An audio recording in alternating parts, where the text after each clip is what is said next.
Сәлем достар, егер сіздер де маған ұқсап мектепте мұғалім болып жұмыс істейтін болсаңыздар, үйде уақытылы тамақ істеуге уақытларыңыз болмаса, және үйде ата-ене біздің келін қашан жұмыстан келіп, бізге түскі ас береді екен деп күтіп отырған кезінде, түстік асты дайындауға уақытыңыз тапшы болса, дәл осы мен қолданған әдісті қолдансаңыздар болады.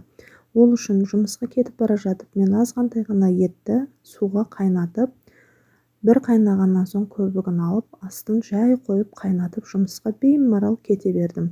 Келемін дегенше етім жұмсарып, әп-әдемі болып пісіп қалды, және сол сорпаны мен төкпеймін.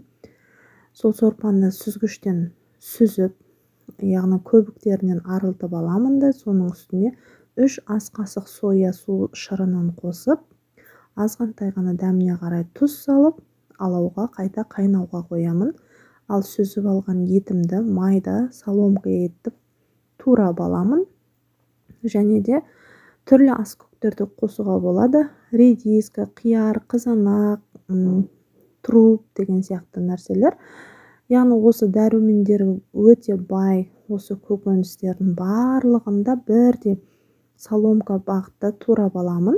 Және де алдын ала макарон кеспесін, яғни көксеге арналған жұқалағы әдемі кеспені қайнатып аламын суға бұқтырып.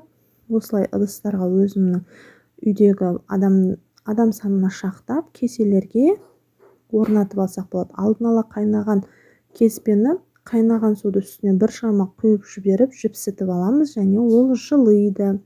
Және де үстіне турап алған, майдалап, яғни соломка ретінде турап алған етімізді, көкөністеріміздің барлығын үстіне рет-ретімен жайғастырып, үстіне қайнап тұрған соя қосылған сорпамызды құйып, біздің келін қашан тамақ береді екен деп күтіп отырған кезде ата-енеңізге осындай шеберлігіңізді көрсетіп, әдемі ас ұсынсаңыздар болады.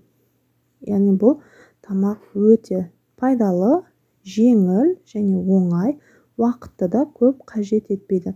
Достар, егер сіздер әлі де менің каналыма жазылмаған болсаңыздар, тіркеліп алуды ұмытпаңыздар, сол кезде мені жоғалтпайсыздар. Осындай аспен басқа достарыңызбен, туыстарыңызбен де бөлісуге болады. Бір-біріңізге тарқатып, осылай жасап көрсеңіздер болады. Астарыңыз дәмді болсын, көріп тамашалағандарыңызға көп рахмет. Және де лайк басып, комментарий қалдырып, өз ойларыңызды жаза кетуді де ұмытпаңыздар.